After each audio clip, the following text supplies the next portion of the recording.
not too far away, actually, here right in the heart of the Docklands. It's Belfast's first ever Rockabilly and Roots Festival. That's dead on, except, I don't know about you, but I don't really know what a Rockabilly Festival is.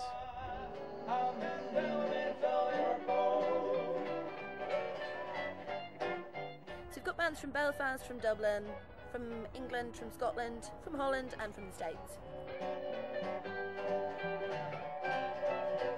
What's the magic behind it?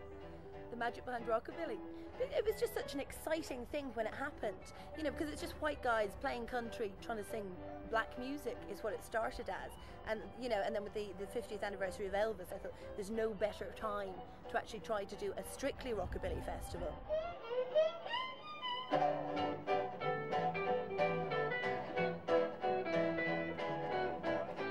Elvis Presley was the guy who invented it. 1954, July 1954, he went into the Sun Studios in Memphis. White boys from southern states of America were playing blues music. You know, essentially it was a blues music, but white boys came along and did their style, and it became known as rock and roll. You know, and as I say, that was invented by Elvis Presley 50 years. I can even smell the Brill cream from here. Is it good to get right back into those years? It is, it is. Well, yeah, I think a lot of us would have, if we had the Michael J. Fox time machine, would go back to those days.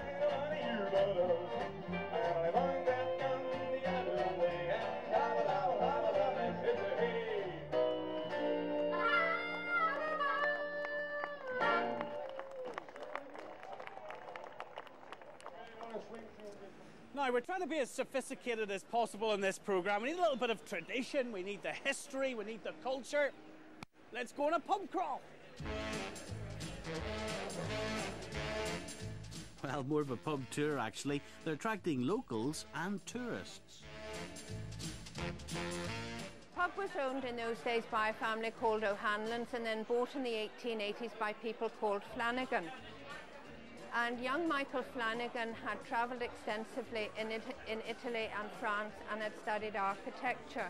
And at that time there were a lot of Italian craftsmen working on the Catholic churches in Belfast, so he used their expertise to redo the bar. So this is White's Tavern, and it's the oldest licensed premises in Belfast. It was given its license in 1630. And then in the 1860s, it was bought by a man called Hugh White, who opened it to the public, and it's been known as White's Tavern ever since.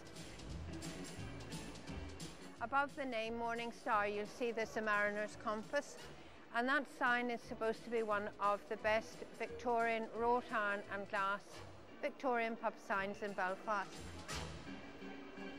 This bar, as you can see, was built in 1861, and in those days it was known as the Union Bar because it united the two streets. Then it was known as the Smoothing Iron Bar because it's the shape of a smoothing iron.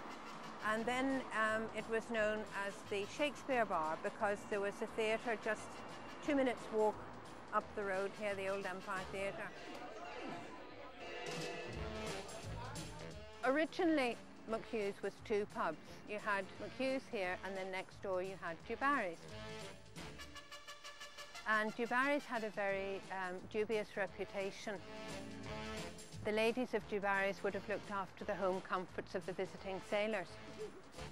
If you look up into the windows in the top, you'll see the bare bottoms in the windows, and that's just to remind you of the ladies who used to ply their trade from here.